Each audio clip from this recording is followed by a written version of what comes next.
Y'all have heard of love after lockup? Well, this version of love after lockup is just unserious. Hey guys, what's up? It's Imurgency and welcome back to my channel. Today we are talking about Gypsy Rose. And you may be asking yourself, Rumi, why? To that I say, I don't really know. But I feel like Gypsy Rose Blanchard, as of the past month, has become this cultural phenomenon for reasons that most people just can't understand. Because if you didn't know about Gypsy Rose Blanchard, she was convicted about 8 years ago for the murder of her mother. And now today she walks free as one of the biggest and latest social media influencers. And you may be asking yourself, why?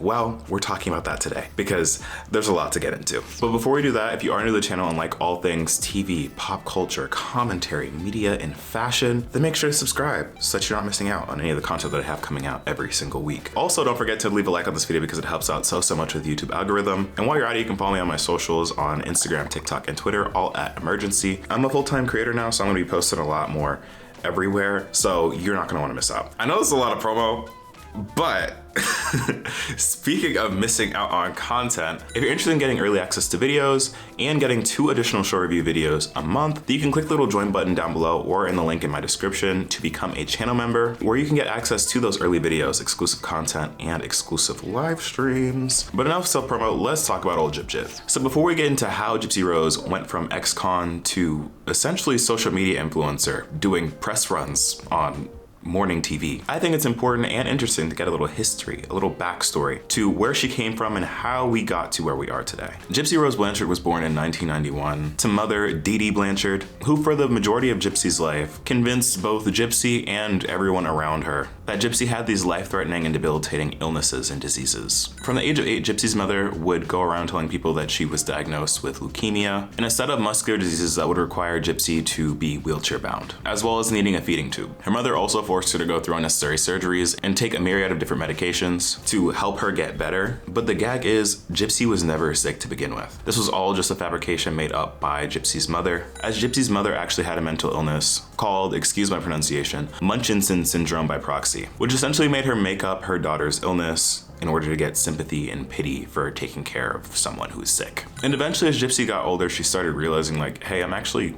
not sick, like I'm actually fine, like I can walk. And she generally just got more difficult to control by her mother. In 2011, Gypsy tried to get away from her mother by running away with a man that she met at a science fiction convention, but she was quickly caught and the man that she had tried to run off with was scared away by her mother. And that takes us to 2015, where Gypsy meets Nicholas Gaudijon off of a Christian dating site where she tells him the truth about everything and conspires with him to unalive her mother. And after conspiring in June of 2015, Nicholas came to Gypsy's house and unalived Gypsy's mother. To which in 2016, Gypsy pled guilty to second-degree murder and was sentenced to 10 years in prison, of which she served 85% of, being released on December 28th, 2023. Whereas her ex-boyfriend Nicholas, for actually doing the unaliving, was found guilty of first-degree murder in 2018 and was sentenced to life in prison. Well, that brings us up to the present, where ahead of her release on December 28th, the internet had gone into a frenzy, talking about and celebrating the release of Gypsy Rose, which comes across seemingly random because I feel like prior to, I want to say,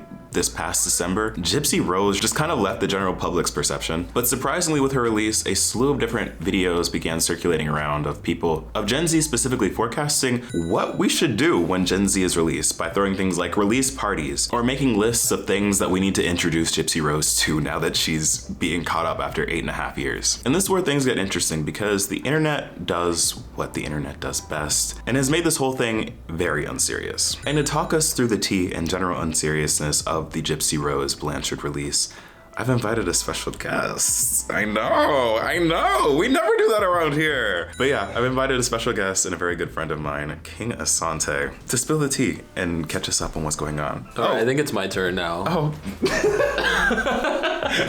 Hey everyone, it's King Asante, and of course, we gotta talk about it. Gypsy Rose was released from prison December 28th, 2023. So it's been about a week and a few days since filming this video, but in that time, she's gained such a large following on social media, most notably Instagram and TikTok. Last Friday, which was December 29th, Gypsy Rose had about 189,000 followers on Instagram. Currently, it's January 6th, and she sits at 7.2 million followers on Instagram. And her Instagram mainly consists of pictures of her husband and kind of life after being released from prison. And now onto TikTok on December 30th, just 2 days after being released, she gained 1.2 million followers. And just in a matter of 6 days, she's now at 7.5 million. And combined with her Instagram and TikTok, she has over 12 million followers in practically less than a week, which I feel like is definitely unheard of. I feel like this type of growth happens with like A-list celebrities or someone that was on a really big national like show. And hashtag Gypsy Rose Blanchard has over 2.3 billion views on TikTok alone. You're probably like, Asante, why do you keep talking about numbers and analytics and all these different followers? And I feel like this just proves like how big of a pop culture moment Gypsy Rose is right now. Whether you like her, whether you hate her, she is probably on your feed somewhere. But however you feel about Gypsy and this situation, you can't deny that she has the internet on a chokehold. And I think one of the moments that has had a lot of people talking about Gypsy is how she clapped back at some of the hate that her husband was getting on social media. And her response left me gagged. So her husband Ryan was getting a lot of hate with people calling out his appearance. People were comparing him to her ex, and overall just bullying him for no apparent reason, just him getting fame. Well, Gypsy clapped back with this IG comment on one of her husband's posts, and it went viral for obvious reasons. Let's read it. She said, "Ryan, don't listen to the haters. I love you and you love me. We don't owe anyone anything. Our family is who matters. If you get likes and good comments, great. If you get hate, then whatever, because they don't matter." And this is the part everyone was talking about. "I love you. Besides, they jealous because you're rocking my world every night." Yeah, I said it. The D is fire. Happy wife, happy life. Is that not insane? Is that not crazy madness? The D is fire. She's been catching up. We talked about Beyonce having a burner and keeping tabs on what the trending things are. How do you pop out after 8.5 years saying the D is fire? I know her husband's like, And here's the gag of it. And her husband replied to this comment. There's more. He said, "Who said I give a damn about what these jealous people say anyway? Haha, now come get it, baby." Come get it, baby. Like, are we supposed to be seeing these messages? I feel like I just opened the little screen door. Damn, that D must be real good. And I feel like this moment in itself has just become like a meme on the internet. Like, Gypsy Rose started out in prison, things were really serious. She's abused by her mother, her ex-boyfriend killed her, and then boom, the D's fire. Like, I feel like after all the trauma and all the things that she's been through, like, I feel like we can kind of take a moment to like laugh about it and like, I don't know, have a good time. And this started a big pop culture moment online. I feel like this is like the first big pop culture moment. Well, there's been a couple, but this one's like huge, with many people memeing this moment, and it just brought Gypsy more into the mainstream media. I feel like this moment really solidified her being a new creator, a new influencer, kind of like the new celebrity in the public eye, because so many people just like cared about this story and memed this, and people know where it comes from. Well, now she is currently on her press tour promoting her Lifetime docuseries, The Prison Confessions of Gypsy Rose Blanchard. And she's revealed a lot, and I think people are starting to get to know her more on a personal level. First, one of the things that she revealed was the number of men that wrote to her wanting to date her while she was in prison. So I got to know though, Gypsy, how many men wrote to you wanting to date you while you were in prison? A lot. I need some numbers. Well, give me an estimate. Come on, hit her. Hit her with it. Over 250. Over 250? Yeah. From all different countries. From all countries, I Italy, said Germany. 7 continents have hit on you. All right. Second, she talked about what she does when other girls are flirting with her husband, her man. You know, we can't forget the Mr. D. I hadn't even give it any thought. I mean, look at this beautiful woman I'm sitting next to. But I have a Why would feeling, I have a feeling that there's a lot of attraction coming to you from other women out there Somewhat. because of... There has been a few, and I hit the block button. I'm like, block. And I just let her. I'm like, yeah, go for it. Happy wife, happy life. That's right. And third, she's truly getting the celebrity treatment. She and her husband Ryan made their first red carpet debut today. The couple appeared at the premiere of her docuseries in New York. I think she will continue to grow. January is not over. As we've seen, she's been gaining 1 million followers like pretty much every day. And you know, she's still on her press tour. But Imurgency and I have had a lot of talks about why the internet is eating this story up right now. And I'm gonna ask him, why are people eating this story up? Well, this is not a perfect question.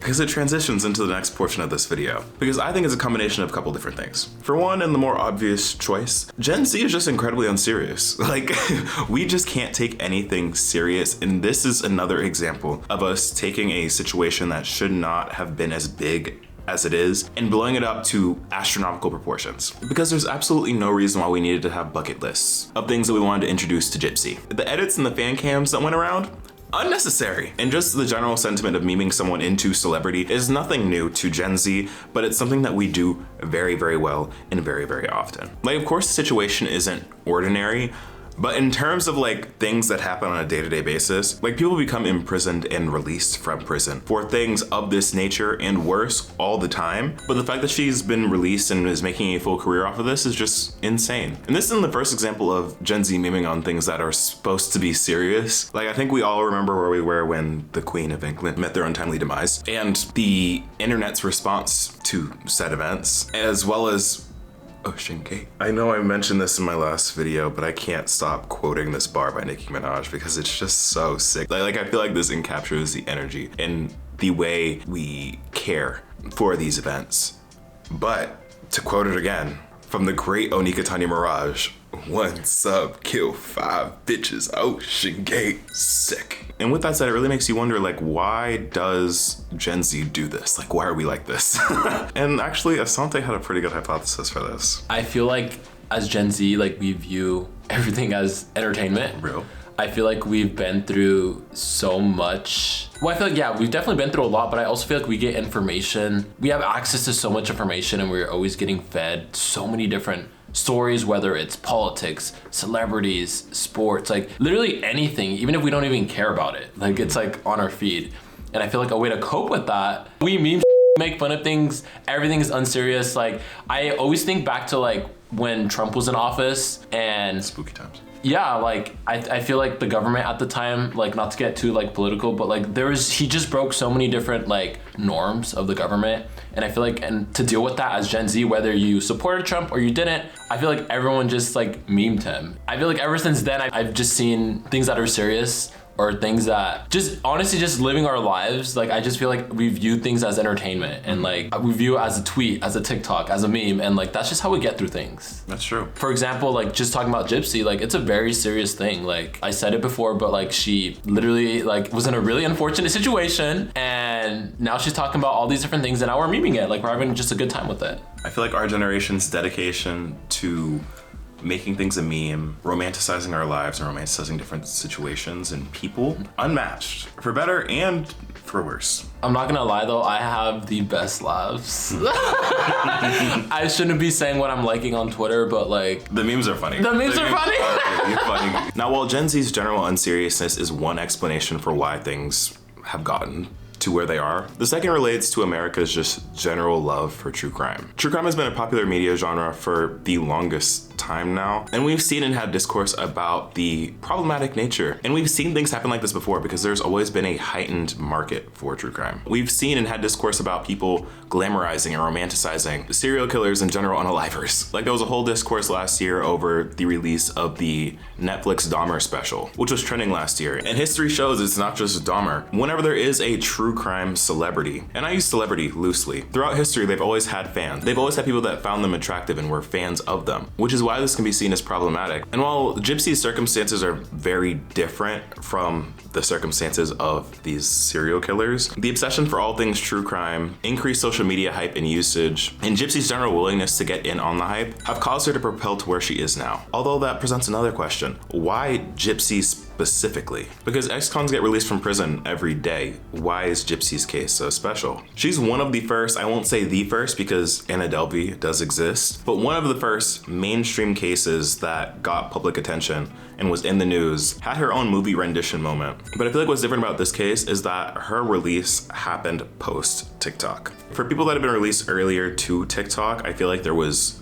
news coverage over it, but the news coverage was more so this happened, now let's move on, as opposed to how the current social media landscape is now, where Gen Z dominates the media landscape and can do whatever it wants with whatever narrative it wants. And I feel like this is just a case of like the perfect storm coming together, where we have Gen Z being as Gen Z is and finding something to hyperfixate on and meme, along with Gypsy being willing to make this into a career and as a pivot moment for her post-lockup. Although I do wonder whether this would play out the same if it were a notable non-white ex-con if they were to get out, because I feel like her being a white woman also does play into why she's seeing a lot of success right now. Because while she is an actual victim, her identities also do aid in her redemption arc. And she herself thankfully has been very vocal about taking accountability for what she's done and not glorifying the actions of what she's done. But that's just to say that these sets of circumstances may not have been as transferable to someone with a different set of identities than her. Because the reality is she's also very privileged in a certain sense, because she's able to go on and have this career now, where the reality for a lot of ex-cons is that their futures post-release are incredibly stifled because of their incarceration being on the record. But I'm curious to hear what you guys think about all this. Do you think her new rise to fame is